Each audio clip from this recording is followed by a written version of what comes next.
Eto, may bagong battery na naman si Deye.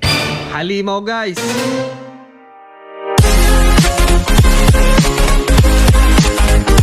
So, eto na siya guys. Pinapakilala ko sa inyo yung bagong battery ni Deye, SEF16.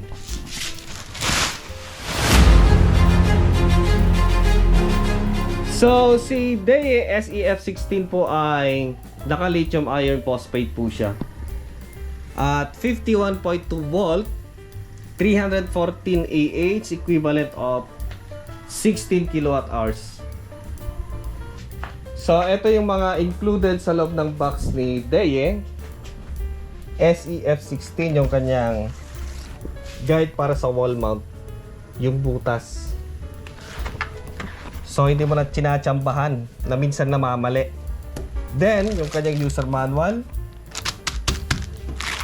Additional na expansion bolt. Siyam kasi siyam yung butas. Then, yung kanyang gulong. Nilagay ko na guys. Eto. Mahirap kasi buhatin niya. Delikado. Mababalian ka ng spine. Spinal cord. Then, bracket kung sakaling stuck natin siya. Yan. Supported kasi siya ng series or parallel. Ito, additional na tornilyo. Tapos yung kanyang hanger. Yan, dito natin lalagay yan.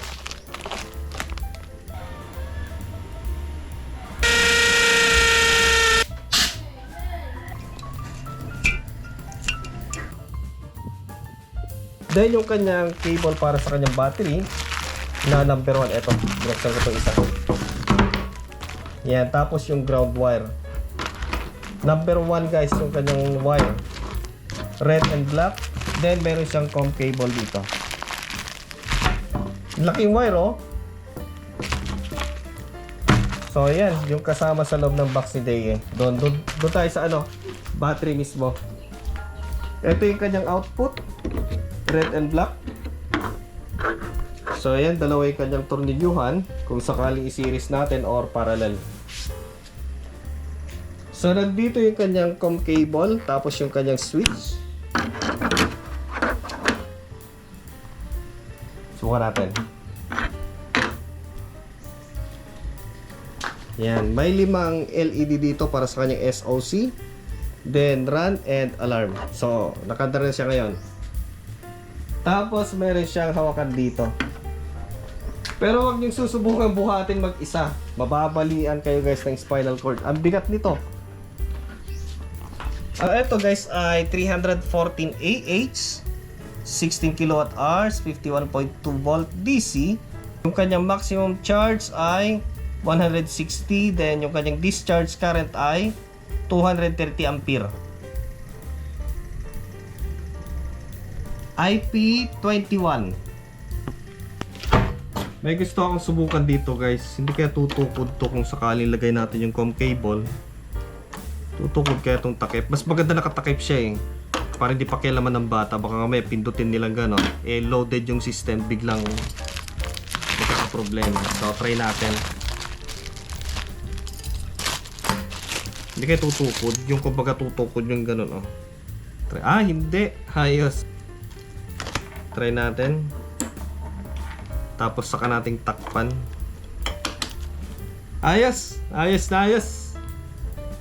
Yung voltage niya ay siguro hindi na ako gagamit ng circuit breaker dito kasi meron naman siyang switch ng BMS dito. Yan. 52.7. Subukan natin patayin. Yan. Isang magandang feature ng mga battery kasi ngayon ay yung meron na siyang switch sa BMS. Dati-dati kasi wala. So, kailangan mo pa rin gumamit ng circuit breaker. Although, kailangan pa rin nito for safety. Pero sa akin siguro, hindi na kasi meron naman dito. Meron pala siyang libreng Deye logo.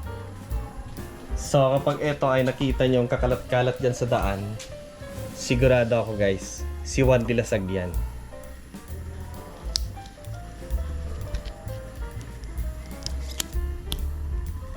You know. So, para sa mga gustong bumili ng battery ni DEYE or mga DEYE inverter, so ito po, ilalagay ko po sa description box yung Facebook ni Sir Jason Chua 1 Point. So, siya po yung legit na distributor ng mga DEYE products. And bukod po sa mga DEYE products ay marami pa po silang ma-supply ng mga solar accessories, batteries, and mga inverter.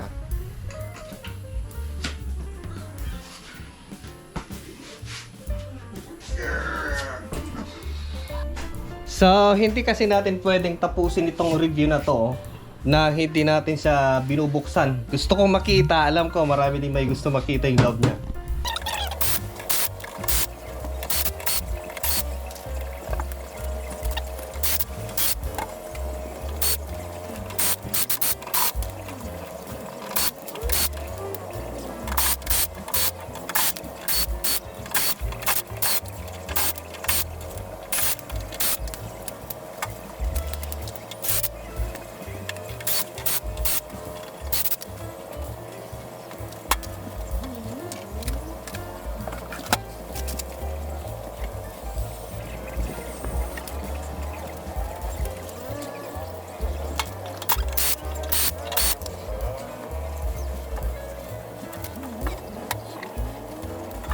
So, eto guys, para mabuksan lahat-lahat na merong 4 dito na screw magkabilaan, you know, maliit.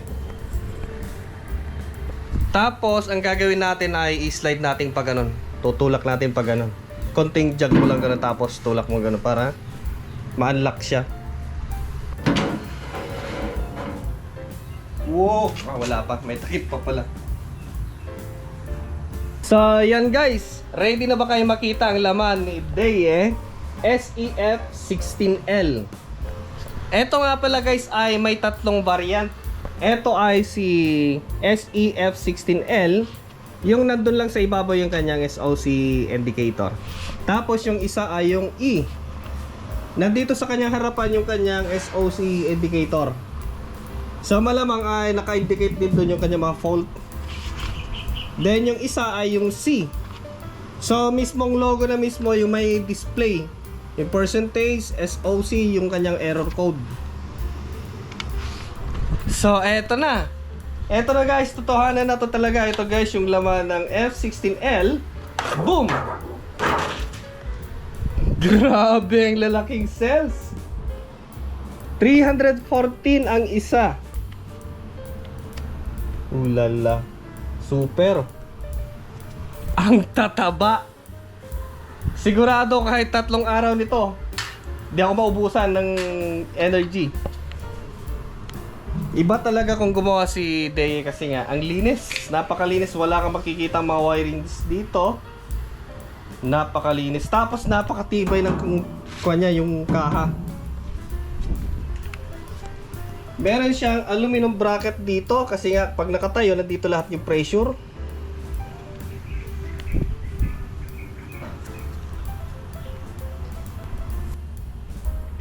So, ito guys ay 51.2 volts lithium iron phosphate, 314 AH or equivalent of 16 kilowatt hours. Again guys, kung kating-kati kang mag-wiring, eto hindi dapat sa'yo. Hindi maka-technician itong style na to kasi nga wala kang makikita mga wires. Malinis. So, as you can see guys, ay naka-laser weld na siya.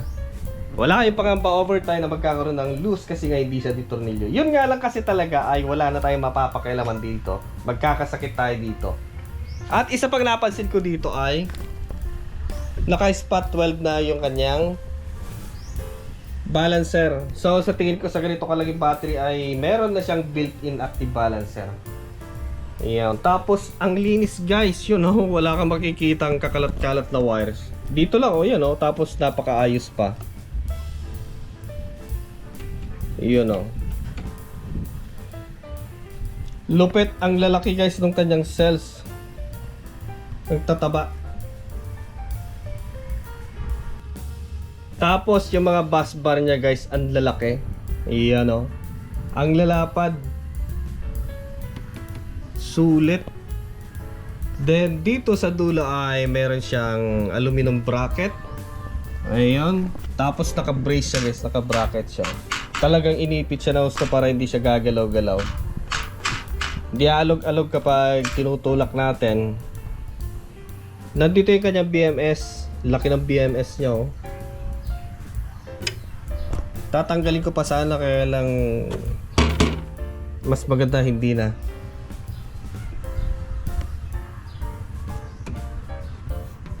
Layos. Ito lang ang plastic sa ibabaw pero dito sa kanyang buong katawan na ay made of steel. Steel plate na napakakapal. Laki. Ang laki-laki. Ang linis. Yun ang isang napansin ko dito, ang linis gumawa ni Deye. Kasi nga may plano akong ihang dito. Mas safe kasi talaga kung nakahang kasi nga kung sakali babaha, mataas siya. Pwede siguro kung nasa second floor, third floor okay lang pero pag nasa ground floor, mas safe talaga nakahang. Or naka wall mount. Dito kasi ilalagay. So ito i-test natin yung voltage. Kahit alam naman na natin na all in good condition. So ito yung overall ay nasa 52.74. Then yung bawat cells ay tingnan natin. Baka may imbalance pero sa tingin ko balance na balance yan. 3.29 3.29 3.29 3.29 and 3.29 3.29 3.29 3.29 matagal to 3.29 3.29 3.29 3.29 3.29 3.29 3.29 and 3.29. So, ang maganda dito guys sa SEF16 ay 90% DOD siya. So, yung dimension niya guys ay yung taas ay nasa 700 mm. Then yung kapal niya ay nasa 200. Yes, nasa 233 mm. Then yung kanyang lapad ay nasa 400 mm. Then yung kapal ng mga cells niya ay check natin. Ingat-ingat baka biglang magka-short. Ay nasa 7 inches yata. Kasi dito yung kanyang pagitan eh. Then meron pa siyang cover. Ayan, nasa 7 1/4 inches. Tapos yung kapal niya ay ayan yung kapal niya ay nasa yan 2 and 3/4. Yan 2 3/4 yung kanyang kapal.